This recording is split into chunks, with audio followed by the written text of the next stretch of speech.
আমি ফার্স্ট প্রেমের অফার পেয়েছিলাম মনে হয় ক্লাস 5 কয়টা এটা মনে নেই কি নিয়ে আপনাকে অফার করেছিল কিছু না মানে আমরা কম্বাইন্ড স্কুল ছিল তো সো ওর ছেলেটা এখন মারা গিয়েছে আমার ক্লাসমেট ছিল ওর নাম ছিল মাহবুব সো এরকম চিঠি লিখে পাঠিয়েছিল কলম দিয়ে ক্লাস 5 এ পড়ি এটা আর স্কুল লাইফে এরকম হয়েছে যে আমার লাস্ট 7, 8, 9, 10 এই 4টা বছর আমাকে বাসা থেকে নিয়ে যেত আব্বু বা ভাইয়া যে কোনো একজন এমন এমন অবস্থা হয়েছিল 9-10 এর দিকে তখন আব্বু আম্মুকে মানে বোরকা পরিয়ে তারপর স্কুলে পাঠাতো অফার পেয়েছি বাট এখন বর্তমানে কলেজ থেকে কয়টা অফার পেয়েছিল স্কুল লাইফের পর কলেজ লাইফ প্রেমের অফার তো ওর জন্য আসবে আর স্টিল গোইং অন এটা আসবে যাবে এখন কথা হচ্ছে কয়টা অ্যাকসেপ্ট করেছে কয়টা অ্যাকসেপ্ট করেছি যদি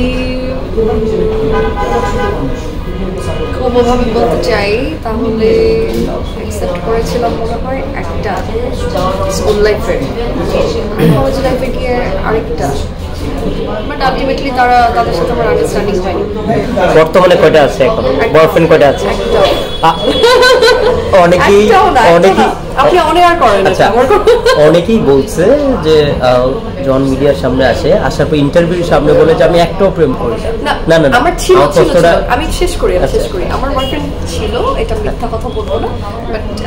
আমাদের ব্রেকআপ হয়ে গেছে সো কি কারণে ব্রেকআপ হয়েছে কি কারণে হয়েছে এটা একটা personal issues family problems issues and all understanding হয় না যে মানুষটার সাথে আমার আন্ডারস্ট্যান্ডিং এখনই হচ্ছে না তার সাথে আমার বিয়ের পরে গিয়েও আন্ডারস্ট্যান্ডিং হবে সো যে জিনিসটা নিয়ে আমি পরে অনেক বেশি কষ্ট পাবো আগে কষ্ট পাবো ভালো অ্যান্ড দুইজনে দুই পাশ থেকে হ্যাপি থাকা ভালো অ্যান্ড বর্তমানে আমি পছন্দ করি মানে বলতে পারবেন না যেটা আমি প্রেম করি মানে আমি প্রেম করছি না আচ্ছা আই এম সিঙ্গেল তো যে বিয়ে করতে চান ফ্যামিলির পছন্দের মতো বিয়ে করবেন নাকি ফ্যামিলির বাইরে যে বিয়ে করবেন কোনটা নিজের পছন্দ করবেন না ফ্যামিলির পছন্দ মতো বিয়ে করবেন আমি আমার ফ্যামিলিতে এমন একটা ক্যারেক্টার যে আমি যা করি আমি আমার আম্মু হচ্ছে আমার বেস্ট ফ্রেন্ড সো আমি যদি কাউকে পছন্দও করি আমি বাসায় এসে সবার আগে আম্মুকে বলি সো আমার মনে হয় না যে ফ্যামিলির পছন্দ আমার বিয়ে করতে হবে আর তারাও তাদের পছন্দ আমাকে বিয়ে দিতে চায় না বলে তোমার জন্য আমার ছেলে আনলে তোমার পছন্দ হবে না সো দ্যাট তুমি কাউকে পছন্দ করে আমাদের বলো আমরা অবশ্যই ডেফিনেটলি দিব ভালো বলে আচ্ছা